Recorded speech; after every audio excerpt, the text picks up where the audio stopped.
Welcome back. Imagine spending years making a game, getting massive media coverage, social media hype articles, calling it groundbreaking. Then launch day comes and barely anyone shows up. Not haters, not fans, just silence. Today we're looking at one of the strangest cases of hype versus reality in modern gaming. A project that was pushed everywhere online. Yet the actual player turnout tells a completely different story. And once you see the numbers, you'll understand why this situation has people across the gaming community raising eyebrows.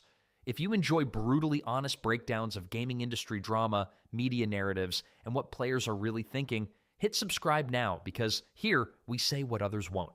Indie gaming has always been seen as the Wild West of creativity. It's where developers take risks that big studios won't, unusual stories, experimental gameplay, bold artistic directions.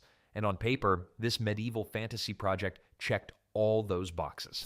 Set during the chaos of Plague-era Europe, promising a story focused on prejudice, survival, and identity, it was marketed as something daring and different. The kind of game that would supposedly push the industry forward. Gaming outlets, bloggers, and social media accounts started amplifying it months before release. The messaging was clear. This wasn't just another indie title, this was an important one. You could almost predict the talking points. Bold storytelling, fresh perspective, a game that challenges traditional narratives.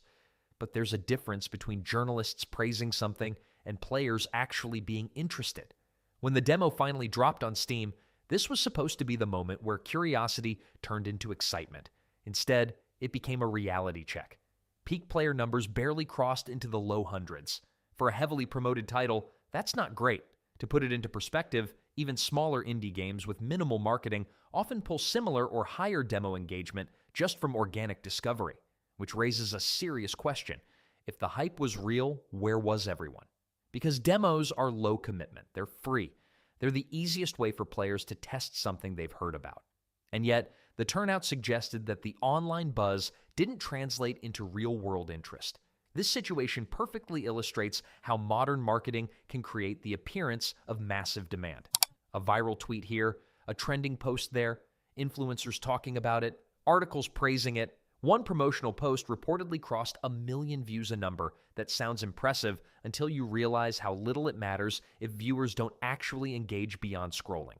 Views don't equal downloads. Retweets don't equal players. Online applause doesn't equal sales. It's a phenomenon we've seen repeatedly across entertainment.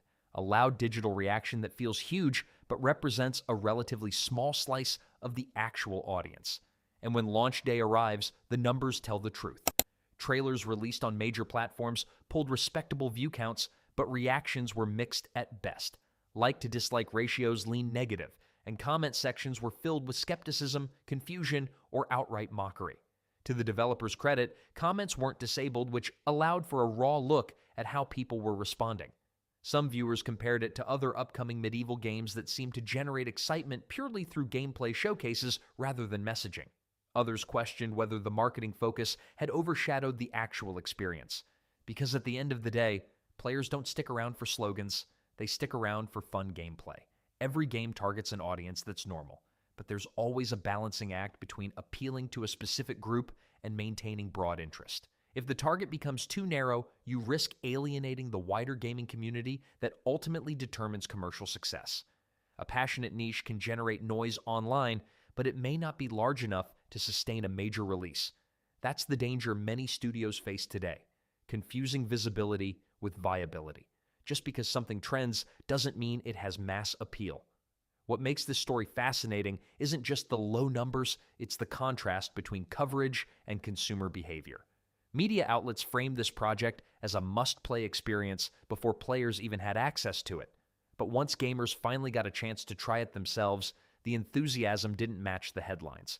This gap between critics and audiences isn't new, it has existed for years, but it feels bigger now than ever before. And a huge reason for that is social media. Today, narratives can spread across the internet in hours, sometimes minutes, long before players ever see real gameplay. A few viral posts, a handful of articles, and suddenly a game is being labeled as revolutionary before anyone outside the press has touched a controller. Players have started noticing that pattern.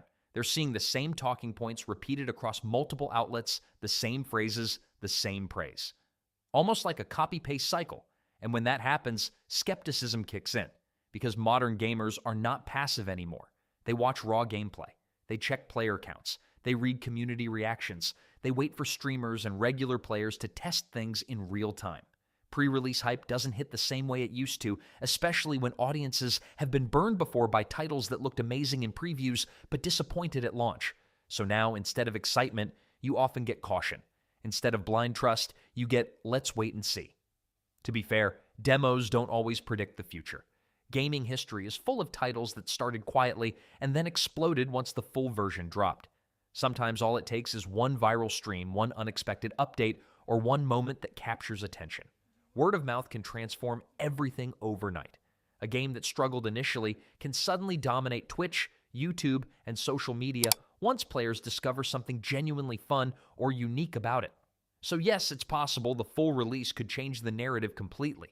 Maybe the demo didn't showcase the best parts. Maybe the later content is stronger. Maybe performance issues held people back. There are plenty of variables. But first impressions still matter, especially in an industry where players have hundreds of options competing for their time.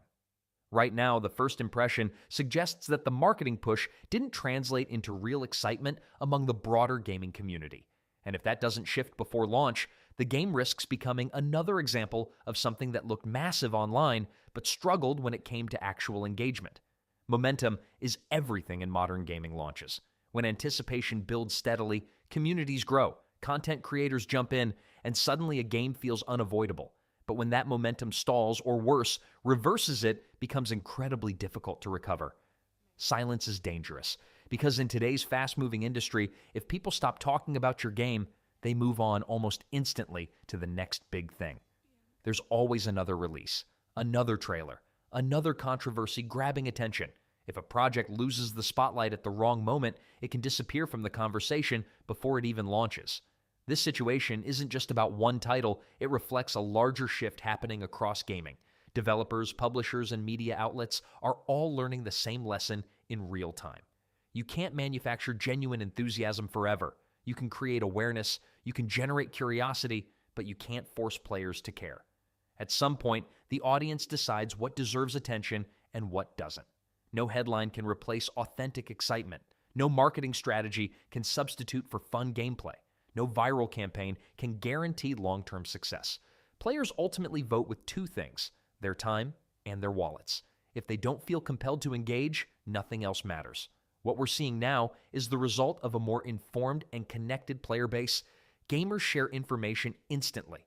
They compare experiences. They expose issues quickly. The balance of power has shifted. It's no longer just publishers shaping the narrative. Communities now play an equal role. And when communities aren't convinced, even the biggest promotional efforts can fall flat. Right now, this situation feels like a textbook example of internet noise colliding with real-world engagement. A game presented as a cultural milestone, met with cautious curiosity at best and indifference at worst.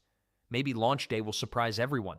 Maybe updates will change perceptions, or maybe this will quietly fade into the background as the next wave of releases takes over. But one thing is clear: the gaming community is watching closely, and they're letting the numbers, not the headlines, tell the story. If you want more deep dives into gaming controversies, industry shifts, and honest commentary, you won't hear anywhere else.